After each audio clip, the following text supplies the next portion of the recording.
साथियों जय हिंद। मैं ऋषभ सर, आपके संघर्षों का साथी, स्वागत करता हूं आप सभी का यूट्यूब चैनल पे। लंबे अंतराल के बाद हमारी फिर से मुलाकात हो रही है। पिछली वीडियो में हम इतिहास को जहां तक छोड़े थे उसी को आगे बढ़ाते हुए आज हम एक बहुत ही महत्वपूर्ण विषय प्लासी का युद्ध जानते हैं साथी। प्लासी का युद्ध परीक्षाओं के प्रोस्पेक्टस से तो महत्वपूर्ण है ही आपके लिए, लेकिन इसके अलावा यदुनाथ सरकार इतिहासकार हैं, महत्वपूर्ण इतिहासकार हैं, आपको जानना है। उनकी विचारधारा है और भी अनेक इतिहासकारों की विचारधारा यही है कि जब प्लासी का युद्ध खत्म होता है यानी अंग्रेजों द्वारा जीत लिया जाता है तो उसी के जस्ट बाद ही अब मॉडर्न हिस्ट्री की शुरुआत होती है। तो ये अंतिम घटना है मिडिवल हिस्ट्री की, बहुत ही महत्वपूर्ण है। एकदम कायदे से साथी, एकदम मस्ती के साथ जोश में पढ़िएगा, एकदम तोड़ के रख दीजिएगा साथी। है शहीदे मुल्क मिन्नत अब तेरे ऊपर निसार, अब तेरी हिम्मत का चर्चा गैर की महफिल में है। चलिए साथी, प्लासी के युद्ध को मैंने कई छोटे छोटे सब टॉपिक पे करके समझाया है। एक एक बार टॉपिक की चर्चा कर लेते हैं, फिर उसके बाद पूरे चीज को विस्तार से एकदम सरल शब्दों में सीख लेंगे साथी। चलिए साथी, प्लासी के पूर्व की स्थिति पहले हम जानेंगे कि प्लासी युद्ध की पूर्व की स्थिति क्या थी, उसको थोड़ा जान लेते हैं। तो पूर्व में क्या होता है साथी, अंग्रेज जो थे मतलब इन्हीं के खिलाफ हुआ था, ईस्ट इंडिया कंपनी के खिलाफ हुआ, तो आप जानते हैं। तो ईस्ट इंडिया कंपनी का जो सेनापति मतलब सेना नायक रहा होगा उस समय, उसको जो उस समय युद्ध के समय सेनापति और सेना नायक ही लोग लड़ते हैं, तो उनका जो सेना नायक था वो वहां का लॉर्ड क्लाइव था। कौन था साथी? क्लाइव। नाम याद रखेंगे, क्लाइव। और बंगाल के उस समय नवाब साहब कौन थे? वो बंगाल के नवाब थे सिराजुद्दौला। सिराजुद्दौला, ये इनके खिलाफ और इनके खिलाफ युद्ध था। क्लाइव और सिराजुद्दौला। क्लाइव बंगाल का नेतृत्व कर रहे थे, और नहीं, क्लाइव ईस्ट इंडिया कंपनी का नेतृत्व कर रहे थे और सिराजुद्दौला बंगाल का नेतृत्व कर रहे थे, क्योंकि ये वहां के नवाब थे। तो नवाब साहब और उनके बीच थी। तो अब आप सोचिए कि नवाब साहब को ईस्ट इंडिया कंपनी के खिलाफ अभियान क्यों करना पड़ा, या ऐसी दशा क्यों उत्पन्न हुई, इसी पूरी कहानी को ही समझना है। और यही पूरी प्लासी का युद्ध है साथी। बहुत ही महत्वपूर्ण है ये, इतिहास में एक ऐसा युद्ध है जो इतिहास में, इस युद्ध में मतलब युद्ध लड़ा भी नहीं गया और अंग्रेज जीत भी गए। तो कैसे जीत गए, ये उनकी बेहतरीन डिवाइड एंड रूल पॉलिसी है, आप समझे जानते होंगे। उसी को हम जानेंगे साथी, बहुत महत्वपूर्ण है, मस्ती के साथ पढ़िएगा। तो आइए देख लेते हैं प्लासी के पूर्व की स्थिति क्या थी। प्लासी के पूर्व में क्या होता है कि नवाब, प्लासी युद्ध के पूर्व नवाब साहब से अंग्रेजों की जो मित्रता थी यह अच्छी नहीं थी। मतलब मित्रता नहीं थी, शत्रुता की भाव उत्पन्न होने लगे थे, व्यवहार अच्छा नहीं था। क्यों नहीं था? क्योंकि अब ईस्ट इंडिया कंपनी, जिसको मुगल शासक फरुख सियर से, तो उनसे एक दस्तक प्राप्त था, परमिट प्राप्त था कि आप जाइए बंगाल रियासत में व्यापार कीजिए, आपको बहुत छूट दी जाएगी। तो उस मिली हुई छूटों का ये दुरुपयोग करने लगे और लोगों को परेशान करने लगे, लोगों से वसूली वसूली भी करने लगे। ये काम ईस्ट इंडिया कंपनी अच्छी नहीं कर रही थी। अब इसके अलावा और भी क्या क्या खराब काम था। एक तो ये वजह थी, दूसरी वजह क्या थी कि यह नवाब साहब के विरोधियों के साथ उठक बैठक करने लगे, गुटबाजी करने लगे। यह भी नवाब साहब को बुरा लग रहा था। तीसरी चीज, वहां कलकत्ता में पोर्ट विलियम पे जो ये किला बना रहे थे, फैक्ट्री बना रहे थे, उसकी ये घेराबंदी करने लग गए। और घेराबंदी करे और वहां पर तोप वोप लगा दिए। ये दशा, ये भी नवाब साहब को बहुत ही खराब लगने लगी, क्योंकि अपने स्टेट में जो नवाब है वही सबसे ज्यादा पावरफुल है, उसी के पास सैन्य शक्ति होनी चाहिए। नवाब साहब ऐसा मानते हैं। अब इस वजह से नवाब साहब ने इन सब चीजों के विरोध भी किया और उन लोगों को मना भी किया, लेकिन अंग्रेज नहीं माने। जब नहीं माने ये सारी दशाओं में, तो इस वजह से उनकी आपस की जो रिश्ते मित्रता थी वो मित्रता नहीं रह गई। अब वहां पर क्या हुआ, संबंध खराब हो गए। अब खराब संबंध हो गए तो अब फोर्ट विलियम, जहां पर अंग्रेज किला बंदी कर रहे थे साथी, यहां पर नवाब साहब ने अभियान भेज दिया। अभियान कब भेजा साथी? महत्वपूर्ण है, इतिहास में डेटिंग को भी जानना है आपको, बहुत महत्वपूर्ण है। जून 1756 में नवाब साहब ने यहाँ पर अभियान भेजा और इसको कब्जा कर लिया। नवाब तो नवाब हैं, उनके पास तो बड़ी सेना, बड़े हाथी, बड़े घोड़े, बहुत सारी संसाधन है और अंग्रेज तो थोड़े बहुत हैं, कितने लोग आए ही थे। तो अब नवाब साहब पहुंचे, कब्जा कर लिए। नवाब साहब का फोर्ट विलियम पर कब्जा हो गया साथी। अब जब कब्जा हो गया तो क्या हुआ, अंग्रेज जो वहां पर पहले से थे वो कुछ लोग भागे होंगे, सब भागना शुरू किए। तो कुछ लोग भाग भूग के क्या किए, यहाँ बंगाल बंगाल में यहाँ पर उनका किला था, मतलब फोर्ट विलियम। अब फोर्ट विलियम के किला से वहां से भागते हुए एक द्वीप पड़ता है, फुल्टा द्वीप साथी, फुल्टा द्वीप ये लिख देता हूँ, फुल्टा द्वीप। यहाँ जाकर शरण लिए, बच गए, बचने की कोशिश की। अच्छा, इसी में एक कहानी बड़ी फेमस है साथी, ब्लैक होल। ब्लैक होल की जो कहानी है, कालकोठरी टाइप की कहानी है, उसमें क्या होता है कि लोग बताते हैं, लोग ऐसा ऐसी मनगढ़ंत कहानियां बना रखे हैं कि 146 लोग अंग्रेज पकड़े गए थे, नवाब साहब ने पकड़ लिए थे 146 लोग को, सिराजुद्दौला साहब ने। तो अब ऐसे में क्या हुआ कि इन्हें जब पकड़ लिया तो एक कमरे में बंद कर दिया। अब जब इनको एक कमरे में बंद कर दिया, तो छोटे से कमरे में बंद कर दिया, तो अगली सुबह जब देखा गया तो कुल 23 लोग जीवित बचे। और 23 लोग जीवित बचे, उसी में एक व्यक्ति था हार्वेल। हार्वेल, तो ये कहानी वही बताता है। तो ऐसी ये मनगढ़ंत कहानियां हैं, क्योंकि ऐसा कुछ नहीं हुआ था, तो इतने क्रूर भी नहीं थे नवाब साहब। चलिए फिर आगे क्या होती है, स्टोरी को और आगे समझते हैं साथी।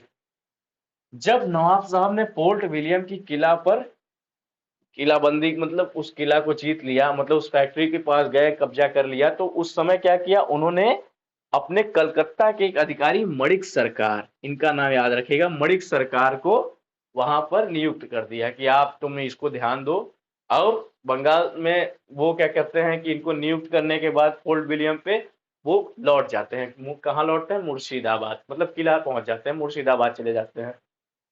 नवाब साहब चले गए, इनको सारा देख रेख देकर कि आप देख रेख कीजिए और अंग्रेजों को मत आने दीजिए। लेकिन बाद में क्या होता है कालखंड में, ये कालखंड देखिए, फरवरी 1757 में जो अंग्रेज लोग हैं वो यहाँ से चले आते हैं मद्रास नौसेना के माध्यम से, और मद्रास की नौसेना के माध्यम से ये यहाँ पहुंच जाते हैं और फिर से वापस कहाँ पहुंचते हैं, बंगाल। और नवाब साहब और अंग्रेजों के बीच होती है अलीनगर की संधि, अंग्रेजों की वापसी और अलीनगर की संधि, ये आपका तीसरा टॉपिक है साथी, बहुत महत्वपूर्ण है। अलीनगर यह कलकत्ता का ही पुराना नाम है, तो अलीनगर आप कुछ और मत समझ लीजिएगा, ये कलकत्ता का पुराना नाम है। ये संधि होती है नवाब साहब के बीच और अंग्रेज ईस्ट इंडिया कंपनी के बीच। तो किसके नेतृत्व में साथी आते हैं वापस, क्लाइव और वॉटसन के नेतृत्व में अंग्रेज लोग वापस आ जाते हैं मद्रास से, डायरेक्ट बंगाल पहुंच गए। अब उसके बाद फोर्ट विलियम पे फिर अधिकार कर लिया, और संधि की शर्तें ऐसी कुछ थी कि आप लोग सब, अंग्रेज लोग, ईस्ट इंडिया कंपनी क्या है, व्यापारी है, व्यापारी का काम व्यापार करना है, तो आप व्यापार करो। ये बंदूक तोपे, ये सुरक्षा, ये सब काम सिर्फ नवाब साहब सुरक्षा सुविधा प्रोवाइड कराएंगे, तो ये सब काम नवाब साहब का है, व्यापारी का काम सिर्फ व्यापार करना है। तो सीधा एकदम फुल टू क्लियर बात, आप व्यापारी हो, व्यापार करो, व्यापार कीजिए, व्यापार करने आए हो ना, तो व्यापार करो। तो अब ये बात तय हुई कि व्यापार करेंगे। अब वो फिर भी, अब नवाब साहब को एक बार लग गया ना, नवाब साहब को यदि किसी व्यक्ति को ये लग जाए, ये पता चल जाए कि लगने लगे कि ये अगला जो आदमी है ये आदमी ठीक नहीं है, तो आदमी क्या करेगा, बैलेंस ऑफ पावर ढूंढने की कोशिश करेगा। तो बैलेंस ऑफ पावर कैसे ढूंढेगा, नवाब साहब क्या करेंगे, नवाब साहब अंग्रेजों के खिलाफ बैलेंस ऑफ पावर किसको मानते हैं, फ्रांसीसियों को। तो फ्रांसीसियों से उनसे संबंध अच्छी करने की कोशिश करेंगे। तो नवाब साहब ने फ्रांसीसियों से अच्छे संबंध बनाने शुरू करने लगे। तो ये बात ईस्ट इंडिया कंपनी को अपने फेवर में नहीं लगी, उसको क्या लगा कि यार ये तो बड़ा गलत है, यदि नवाब साहब उसके फेवर में चले जाएंगे तो भी ठीक नहीं है। तो ऐसी दशा में ईस्ट इंडिया कंपनी ने क्या किया, जो कार्य किया वह तत्कालिक कारण था प्लासी के युद्ध का। इसने क्या किया, ईस्ट इंडिया कंपनी ने फ्रांसीसी बस्ती, जो फ्रांसीसी बस्ती वहां पर बंगाल में थी, चंद्रनगर, उस पर अटैक करते हैं और उसे जीत लेते हैं। ये बात वहां तत्कालिक युद्ध का कारण भी बनती है, मतलब अब प्लासी का युद्ध शुरू होने वाला है, ऐसा ऐसा समझते हैं। तो प्लासी के युद्ध को शुरू होने से पूर्व क्या षड्यंत्र किया अंग्रेजों ने? हमेशा अंग्रेज जानते थे कि इतनी बड़ी सेना है नवाब साहब की, 40-50 हजार सैनिक हैं, ये सब तो हम लोग को एकदम दौड़ा दौड़ा के खदेड़ खदेड़ के मारेंगे। तो ऐसे में क्या होता है कि हमें जीतना भी है, जीतने के लिए क्या करेंगे? षड्यंत्र। अंग्रेज हमेशा डिवाइड एंड रूल, षड्यंत्र, प्रलोभन, ये सब माध्यम से ही युद्ध को जीतने आए हैं। इतिहास गवाह है इसके लिए। आप पढ़े लिखे लोग हैं, आप ये चीज जानते हैं। तो ऐसी दशा में अब आगे क्या हुआ? अंग्रेजों ने क्या किया? प्लासी के पूर्व एक षड्यंत्र रचा अपना। नेक्स्ट टॉपिक यही है, प्लासी के पूर्व का षड्यंत्र। तो षड्यंत्र में होता क्या है साथी? तो जो नवाब साहब है उनका एक सेनापति है मीर जाफर। मीर जाफर को एक प्रलोभन दिया। क्या प्रलोभन दिया? कि तुम अगले नवाब तुम बनोगे। अब सेनापति को लगा कि अरे नेक्स्ट नवाब हम, अरे इतना बढ़िया प्रलोभन। तो इस प्रलोभन को प्राप्त करके ये भाई साहब अंग्रेजों के साथ हो गए।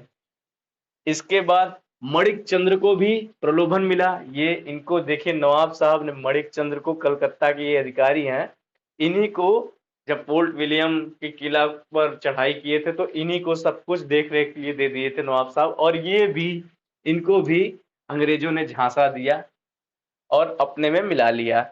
अमीर चंद ये एक व्यापारी हैं, कलकत्ता के ये व्यापारी हैं, ठीक। इनको भी झांसा दिया और अपने में मिला लिया। और घसीटी बेगम, घसीटी बेगम ये नवाब की मौसी है, नवाब साहब की मौसी है। रिश्तेदार भी ऐसे हैं, देखिए नवाब साहब की मौसी है इनका, लेकिन नवाब साहब से अच्छा तालमेल नहीं बन रहा है।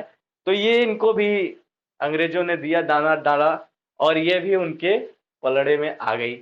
अब युद्ध जब शुरू होता है साथी, तो युद्ध के कारण क्या क्या थे? युद्ध के थोड़े कारण को एक बार कायदे से विस्तार से जान लेते हैं साथी। पहला कारण क्या था? बहुत महत्वपूर्ण है। तो पहला कारण यही था कि जो किलाबंदी कर रहे थे ये लोग फोर्ट विलियम की, सबसे बड़ा कारण, पहला कारण ये था। दूसरा कारण क्या था? यह अंग्रेज लोग नवाब के जो एंटी हैं, जो शत्रु लोग हैं, उनके साथ मिलकर उठक बैठक कर रहे थे, गुटबाजी कर रहे थे। दूसरा कारण, महत्वपूर्ण कारण ये था।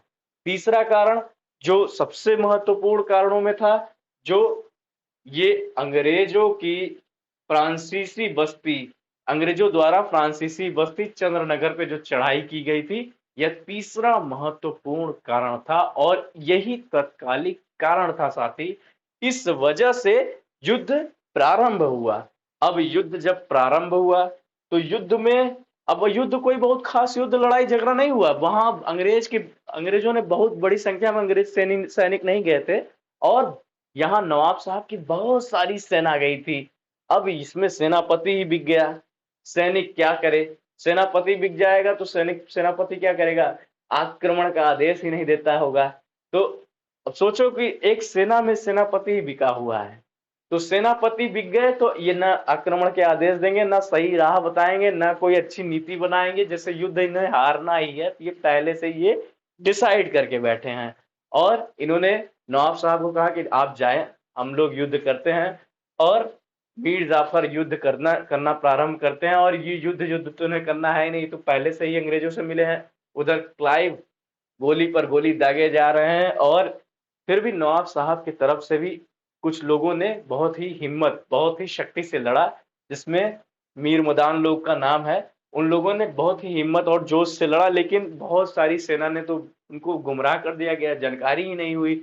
और इस वजह से भगदड़ मच गई, लोग भागने लगे और युद्ध हुआ भी नहीं और अंग्रेज जीत गए, नवाब साहब हार गए। नवाब साहब ये बात सुनकर तो वैसे भी शॉक्ड हो गए, इतनी बड़ी सेना, इतना सारे संसाधन, फिर भी हम हार गए।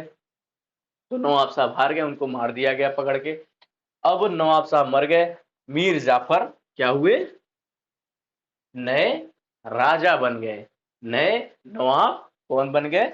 मीर जाफर। क्योंकि जैसा कि प्रलोभन दिया गया था, तो अब मीर जाफर को नया नवाब अंग्रेजों द्वारा बना दिया गया। अब सोचो, अंग्रेजों द्वारा बनाया गया, इसका मतलब आप समझ लीजिए साथी कि यहां से अंग्रेज किंग मेकर बन गए। अब आप सोच रहे होंगे अंग्रेज खुद क्यों नहीं, जब जीत गए थे प्लासी तो खुद ही क्यों नहीं बंगाल के नवाब बन गए?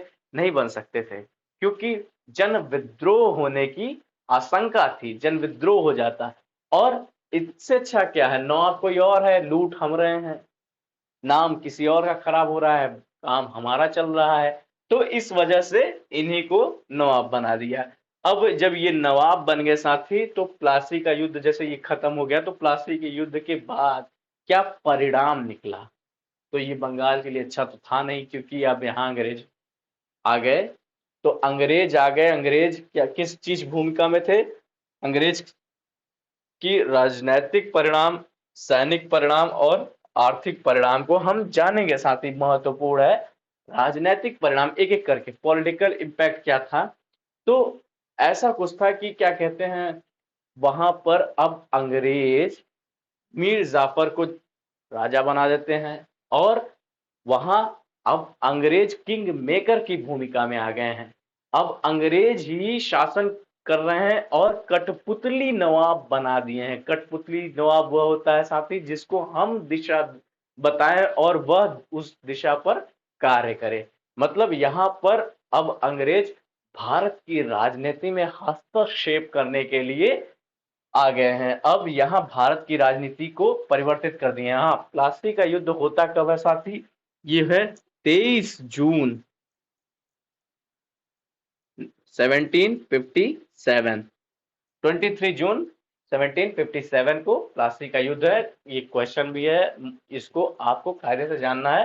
तो राजनीतिक परिणाम ये पड़ा साथी।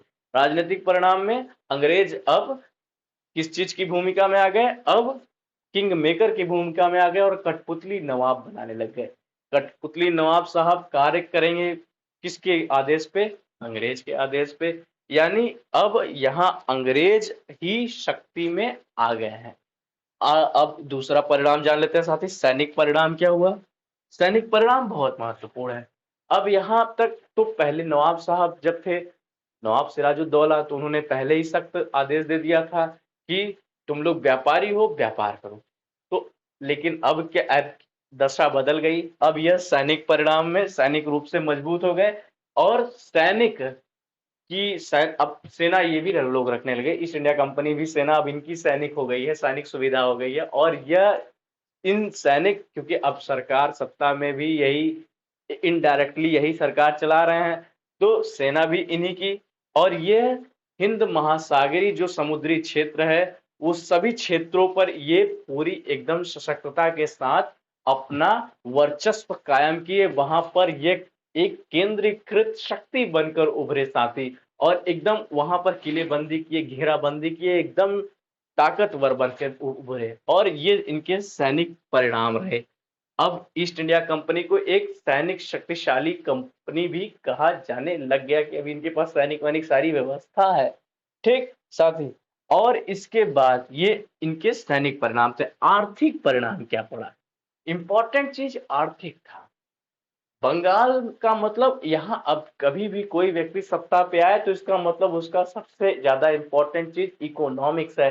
क्योंकि आए तो ये व्यापार करने थे, व्यापार करने के लिए ये बुलियन लाते थे अपने देश से, बुलियन करेंसी है, बुलियन लाते थे अपने देश से। लेकिन अब यहाँ जब जीत गए तो यहाँ इन्होंने बहुत सारे धन को लूटा। जब ये ज्यादा धन लूटे तो अब इनको वहां से अपने देश से बुलियन लाने की जरूरत नहीं पड़ी। अब इसी को आर्थिक परिणाम को कायदे से सीखते हैं साथी। तो क्या क्या होता है आर्थिक में? आर्थिक में सबसे पहली चीज ये जानेंगे कि जब इन्होंने मीर जाफर जब गद्दी पर बैठा तो सबसे पहले इन लोगों को, ईस्ट इंडिया कंपनी को 24 परगना, तो 24 परगना की भू राजस्व वसूली करने का इन्होंने आदेश दे दिया कि जाइए आप 24 परगना की वसूली कीजिए। ठीक, तो क्या क्या दिया?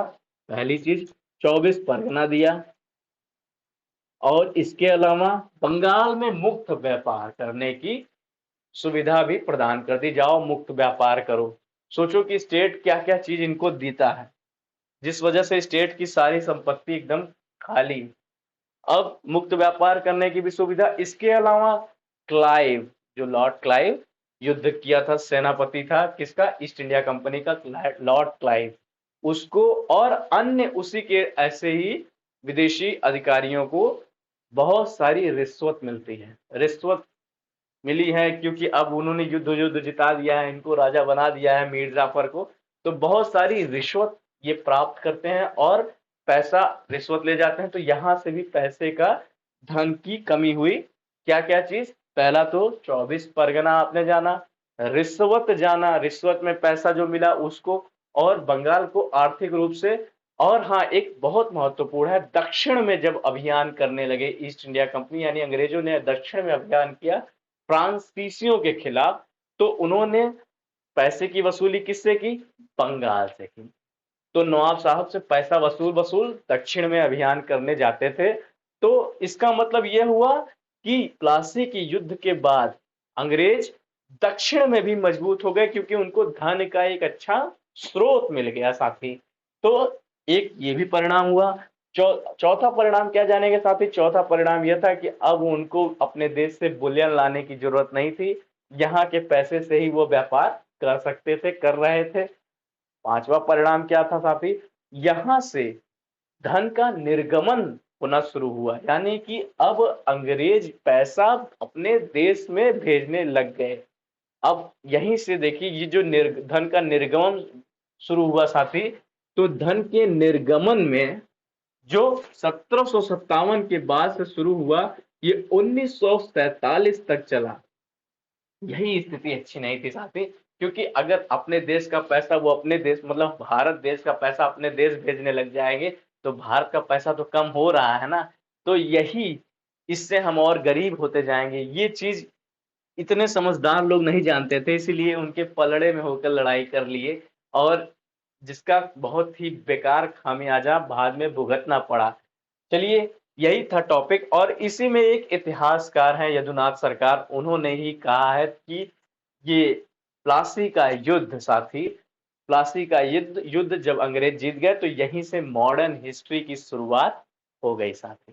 तो यही आपको जानना था। प्लासी का युद्ध आपके एग्जाम के प्रोस्पेक्टस से बहुत महत्वपूर्ण है, इसको कायदे से जान लेंगे साथी, एकदम रट जाइए, एकदम एकदम घोट के पी लीजिए साथी, एकदम महत्वपूर्णता के साथ जान लीजिए। और वीडियो अच्छा लगा हो तो प्लीज लाइक सब्सक्राइब शेयर कीजिए, और आपके आगामी परीक्षाओं के लिए आप सभी को ऑल द बेस्ट। जय हिंद, वंदे मातरम। धन्यवाद साथी।